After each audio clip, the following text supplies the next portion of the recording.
Hi friends, எல்லாருமே வந்து என்கிட்ட weight loss process பத்தி சொல்லுங்கக்கா, ஒரு வீடியோவா பண்ணி கொடுங்க அப்படின்னு சொல்லி கேட்டுக்கிட்டே இருக்கீங்க.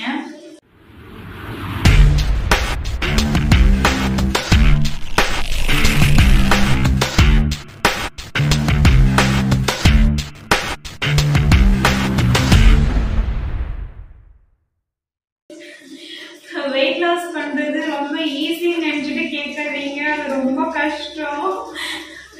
மெயின்டைன் பண்றது ரொம்ப கஷ்டம். லாஸ் பண்றதுக்கு நீங்க ட்ரை பண்றீங்க அப்படின்னா நிறைய விஷயத்த நீங்க இழக்க வேண்டியதா இருக்கும். அதுக்கப்புறம் தான் வந்து ஐயோ இதெல்லாம் இல்லாம எப்படிடா இருக்கிறது அப்படிங்கிற மாதிரியான நிறைய தாட் வந்து வரும். நீங்க ப்ராசஸ் பண்றதுக்கு ரெடினா சொல்லுங்க. கண்டிப்பா வெயிட் லாஸ் வீடியோ ரெகுலரா வேணாலும் நான் போடுறேன். ஆனா அது ரொம்ப கஷ்டம்ப்பா. ஏன் அப்படி சொல்றேன்னா, வெயிட் லாஸ் பண்றதுக்கு முக்கியமா ரெண்டு ப்ராசஸ் இருக்கு. ஒன்று வந்து நீங்க கரெக்டான ஒரு ட்ரெயினர் மூலமா நீங்க வெயிட் லாஸ் பண்றது. ஸோ ஜிம் போயிடலாம், டயட் கரெக்டாக மெயின்டைன் பண்ணலாம். அந்த மாதிரி இல்லை அதெல்லாம் எனக்கு செட் ஆகாது, நான் வீட்லேயே இருந்து வெயிட் லாஸ் பண்ணணும், ஸோ அதுக்கான மெத்தட் இருக்கான்னு கேட்டால் கண்டிப்பாக இருக்கு. ஸோ வீட்டில் வந்து நீங்கள் எக்ஸசைஸ் உங்களால் முடிஞ்ச எக்ஸசைஸ் வந்து நிறையா பண்ணலாம். சின்ன வேலை செய்கிற மாதிரி ஒரு சின்ன எக்ஸசைஸ் எல்லாம் இருக்கு. ஸோ அதெல்லாம் நீங்கள் பண்ணலாம். அப்படி இல்லை ஃபுட்டில் கம்மி பண்ணலாம் அப்படின்னா தாராளமாக பண்ணலாம். நிறைய விஷயங்கள் இருக்கு. ஆனால் ரெகுலராக நீங்கள் வந்து எடுத்துக்கும் போது கண்டிப்பாக அது வந்து எல்லாத்துக்குமே ஒத்துக்கும்னு சொல்ல முடியாது. எல்லாரோட உடம்புக்கும் அது செட் ஆகுமானா கண்டிப்பா செட் ஆகாது. ஒரு டாக்டரையோ இல்ல ட்ரெயினரையோ கன்சல்ட் பண்ணி நீங்க உடம்ப குறைக்கிறீங்க அப்படின்னா அது கரெக்டான மெத்தட் தான். நீங்க எப்படி சிஸ்டர் பண்ணீங்கன்னு எனக்கு நிறைய மெசேஜ் வந்துகிட்டே இருக்கு. நான் எப்படி குறைச்சேன் அப்படின்னா கண்டிப்பா நான் ஒரு ட்ரெயினரோட சப்போர்ட்டோட தான் குறைச்சேன்.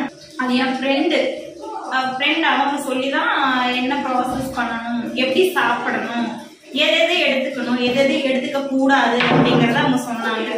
ட்ரெயினர் இல்லாம பண்ணா என்ன பிரச்சனை வரும்னா கண்டிப்பா உடம்புல ஏதாவது பிரச்சனை வந்தே தீரும்.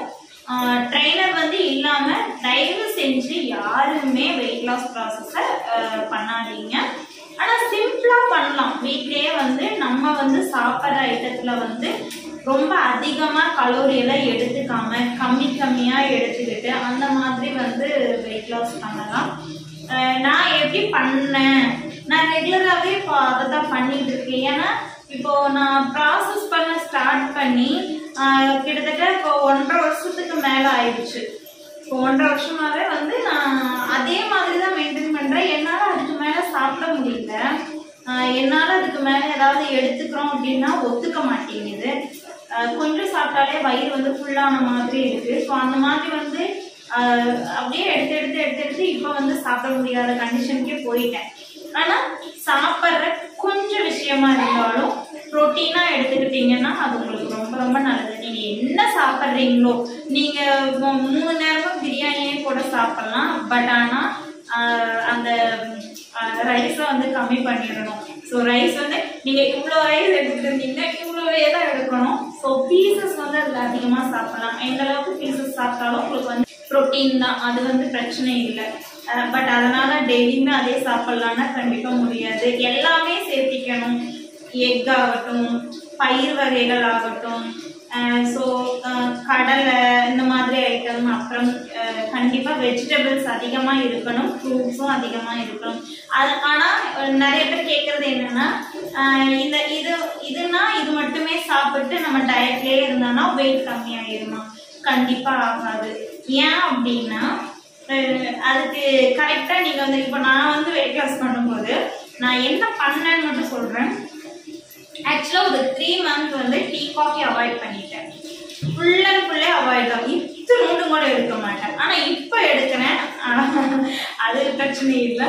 பட் ஆனால் நான் ஸ்டார்ட் பண்ண கொஞ்ச நாள் வந்து நான் டெய்லியுமே வெயிட் மிஷின் வச்சுருக்கேன். டெய்லியும் கம்மி பண்ணுறதுக்கு டெய்லியும் ஏறி நின்று இன்னைக்கு எவ்வளோ கம்மியாயிருக்கு, 2 பாயிண்ட் கம்மியாயிருக்குமா, இல்லை 1 கிலோ கம்மியாயிருமா அப்படின்னு ஒரு ஆர்வமாக வந்து பார்ப்பேன். ஆனால் டெய்லியுமே பார்ப்பேன் கம்மியாக ஆகாது. கிட்டத்தட்ட ஒரு 4 மாதம் இப்படியே சாப்பாட்டுல கம்மி பண்ணி பார்த்துட்டு எல்லாமே பண்ணி பார்த்துட்டேன், ஆனா கம்மியாகல. என்ன தப்பு பண்றோம் அப்படிங்கறதே நிறைய நேரம் வந்து தெரியாம போயிருச்சு. எதனால வந்து நம்ம மிஸ்டேக் பண்றோம், எதுல நம்ம தப்பு பண்றோம் அப்படிங்கறதே தெரியாம போயிடுச்சு.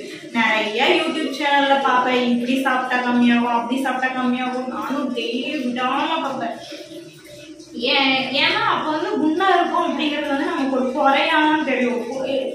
நிறைய பேர் வந்து சொல்லலாம், சத்தியா இருக்கீங்க, அழகா இருக்கீங்க அப்படின்னு வந்துட்டு சும்மா சிரிச்சுக்கிட்டு நம்ம முன்னாடிதான் பேசுவாங்க. ஆனா கண்டிப்பா பின்னாடி போயிட்டு நல்லா வீட்டுல இருக்கிற எல்லாத்தையும் தின்னு ஏறி கிடக்கிறா பாரு அப்படின்னு தான் பேசுவாங்க. சத்தியமா அதெல்லாம் அனுபவிக்கவே முடியாது. ஒல்லியா இருந்தாலும் ஏதோ வியாதி வந்துருச்சு போல இப்ப பேசுறாங்க, என்ன பண்றது, பேசுறவங்க பேசிக்கிட்டே தான் இருப்பாங்க. ஆனா நம்மளை பொறுத்த வரைக்கும் நமக்கு வந்து நம்ம ஃபிட்டா இருக்கணும்னு ஒரு ஆசை இருக்கும் இல்லையா. நம்ம வந்து எல்லா ட்ரெஸ்ஸும் போடணும், எல்லாமே வந்து போட்டா நம்ம அழகா தெரியணும், ஒரு சாரி கட்டினா இந்த மாதிரிதான் மெத்தடா இருக்கணும், அழகா இருக்கணும், அந்த மாதிரி வந்து நமக்கான ஒரு விருப்பம் இருக்கும்ல. அதுக்காக வந்து பாத்தீங்கன்னா நம்மளை வந்து கேர் பண்ணிக்கலாம். அதுக்காக வேணா டயட்டை வந்து நம்ம ஃபாலோ பண்ணிக்கலாம். என்னெல்லாம் சாப்பிட்றத அவாய்ட் பண்ணணும் அப்படிங்கறத வேணா நான் சொல்றேன். மெயினா பாத்தீங்கன்னா இந்த ரோட்டு கடையில விற்கிறத வாங்கி திங்கிற பழக்கம் ஆகவே ஆகாது. அதுக்கு நீங்க அப்படி உங்களுக்கு சாப்பிடணும்னு தோணுச்சுன்னா கடலை பருப்பி வாங்கி சாப்பிடுங்க, எள்ளுருண்டை வாங்கி சாப்பிடுங்க, தேங்காய் பருப்பி வாங்கி சாப்பிடுங்க. இதெல்லாம் வந்து உடம்புக்கு நல்லது. ஆனா அதெல்லாம் யாருமே பண்ண மாட்டாங்க. எல்லாருக்கும் விருப்பமானது என்ன, இந்த ரோட்டு கடை காளானு, அப்புறம் அந்த தட்டு வடை செட்டு, அப்புறம் இந்த ஃப்ரைட் ரைஸ், நூடுல்ஸ், பொரிச்ச மீன், இந்த மாதிரி நிறைய வாங்கி சாப்பிட்றாங்க. இப்போ நிறைய பேர் அதை தான் பண்றாங்க. ஏன்னா நானும் ஃபர்ஸ்ட் அதுதான் பண்ணுவேன், எனக்கு ரொம்ப பிடிக்கும். ஸோ எடுக்கவே கூடாத விஷயங்கள்னா கிழங்கு வகைகள் நிறைய எடுத்துக்கவே கூடாது. ஸோ அது வந்து கண்டிப்பா வெயிட் கொடுக்கும். கிழங்கு வகைகள் வந்து ஃபர்ஸ்ட் ஆஃப் ஆல் நீங்க தவிர்த்துடுங்க. அதுக்கப்புறமா ரோட்டு கடை சைடு விற்கிற எந்த ஒரு ஐட்டமும் கண்ணிலேயே பார்த்தாலும் பார்க்காத மாதிரி திரும்பி போய்கிட்டே இருங்க. ஒரு 5 மாசம் கடைப்பிடிங்க, கண்டிப்பா வந்து உங்களோட லைஃப்ல நீங்களே சேஞ்ச் ஆயிடுவீங்க. அந்த ரோட்டு கடை சைடு போகாதீங்க. பேக்கரி ஐட்டம்ஸ், மெயினான விஷயம் பேக்கரி ஐட்டம்ஸ் பண்ணா வாங்கி திங்காதீங்க. அப்புறம் அந்த க்ரீம் கேக்ஸ், ஸோ அந்த மாதிரி ஐட்டம்ஸ் எல்லாம் எடுக்காதீங்க. ஒரு 5 மாசத்துக்கு அவாய்ட் பண்ணுங்க. மோஸ்ட்லி கடையில வாங்கி சாப்பிட்றத நிப்பாட்டிட்டு நார்ச்சத்து நிறைய எடுத்துக்கிட்டே இருந்தீங்க அப்படின்னா வெயிட் வந்து கண்டிப்பா வந்து குறையும். கண்டிப்பா நான் சொன்ன விஷயங்கள் எல்லாம் நீங்க தவிர்த்துட்டீங்கனாலே நீங்க வெயிட் லாஸ் பண்றதுக்கு ஸ்டார்ட் பண்ணிட்டீங்கன்னு அர்த்தம். ஸோ டீ காஃபியை மறந்துடுங்க, பேக்கரி ஐட்டம் மறந்துடுங்க, ரோட்டு கடை சைடு போகாதீங்க, கடை சாப்பாடு எடுத்துக்காதீங்க. இதெல்லாம் எடுத்துக்காம இருந்தீங்கன்னா கண்டிப்பா வெயிட் லாஸை ஸ்டார்ட் பண்ணிட்டீங்கன்னு முழுசா நீங்களே உங்களை வந்து நினைச்சுக்கலாம். அதுக்கப்புறம் என்ன பண்ணணும் அப்படின்னா, அதுக்கப்புறமா நிறைய ப்ராசஸ் இருக்கு. என்னையெல்லாம் கேட்டீங்கன்னா நான் வந்து ஒயிட் ரைஸே எடுக்காம 10 நாள் கூட இருந்திருக்கேன். ஒயிட் ரைஸ் சுத்தமாவே எடுக்க மாட்டேன். ஏன் எடுக்க மாட்டோம் அப்படின்னா ஒயிட் ரைஸ்ல நிறைய கலோரி இருக்குன்னு சொல்லிட்டு சப்பாத்தி சாப்பிட்டு இருந்தேன். ஆனா அது ரெண்டுமே ஈக்குவல் குவான்டிட்டி அப்படின்னு சொல்லிட்டு எனக்கு கொஞ்ச நாளுக்கு அப்புறம் தான் தெரியும். அதனாலதான் சொல்றேன், நிறைய விஷயத்த வந்து நமக்கு தெரியாம பண்றோம். ஸோ ட்ரைனர் மூலமா பண்ணீங்கன்னா கண்டிப்பா நல்ல ரிசல்ட் இருக்கும், உங்க உடம்பும் பாதிக்காது. ஸோ இல்ல நம்ம வந்து வீட்லயே பண்ணணும்னு நினைச்சீங்கன்னா நான் சொன்ன ஐட்டத்தெல்லாம் அவாய்ட் பண்ணிடுங்க. வெயிட் லாஸ் ப்ராசஸ்க்கு முக்கியமான நிறைய ட்ரிங்க்ஸ் இருக்கு. ஃப்ரூட்ஸ் எப்படி சாப்பிடணும், எப்படி எடுத்துக்கணுங்கிற அந்த ஒரு மெத்தட் எல்லாம் இருக்கு. நான் கண்டிப்பா இனி ஒரு வீடியோல வந்து நான் எப்படி வந்து ஃப்ரூட்ஸ் எடுக்கிறேன், எந்த மாதிரி வந்து எடுக்கலாம், எது வந்து எடுக்கக்கூடாது அப்படிங்கிறத வந்து நான் வீடியோவை வேணா கொடுக்குறேன். இன்ஸ்டாலையும் ஃபேஸ்புக்லையும் நிறைய மெசேஜ் வந்துட்டே இருந்தது, வெயிட் லாஸுக்கு உண்டான ப்ராசஸ் நீங்க என்ன பண்ணீங்கிறத சொல்லுங்க அப்படின்னு. நான் வந்து 1 டே வெயிட் லாஸை பத்தி கண்டிப்பா வந்து வீடியோ போடுறேன். நான் வந்து எப்படி வந்து வெயிட் லாஸ் பண்ண ப்ராசஸ் பண்ணிட்டு இருந்தேன் அப்படிங்கிறத வந்து இனி ஒரு வீடியோவா நான் போடுறேன். ஏன்னா அந்த வீடியோ பார்த்தா உங்களுக்கு வந்து தெரியும் எது வந்து பண்ணணும் அப்படின்னு சொல்லிட்டு. முக்கியமான விஷயம், மொபைலை வந்து கொஞ்சம் தள்ளியே வச்சுக்கோங்க உங்களை விட்டு.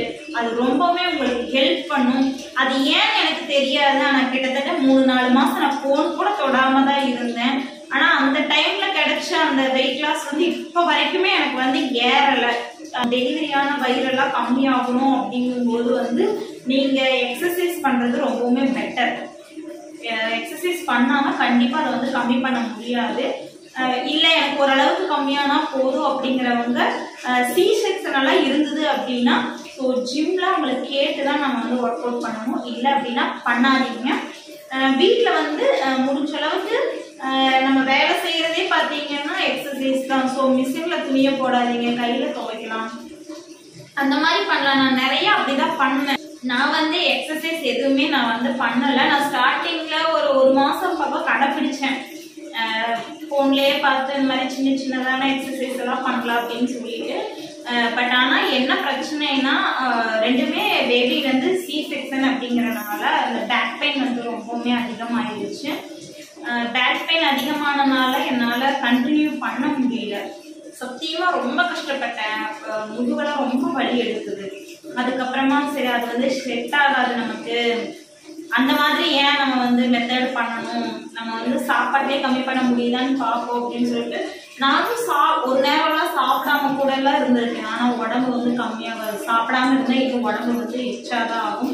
ஸோ நீங்கள் சாப்பிடாம இருக்கீங்கன்னா அதுக்கு ஏதாவது ஒரு ஜூஸோ இல்லை ஏதாவது ஃப்ரூட்ஸோ ஏதாவது வந்து எடுத்துக்கோங்க. அந்த மிஸ்டேக் வந்து எப்பவுமே பண்ணாதீங்க. வயிற்றை காலியாக வச்சுக்கிட்டீங்க அப்படின்னாலே அந்த குடலெல்லாம் வந்து சீக்கிரமாக புண்ணாயிரும். ஸோ அந்த மாதிரி யாருமே ட்ரை பண்ணாதீங்க.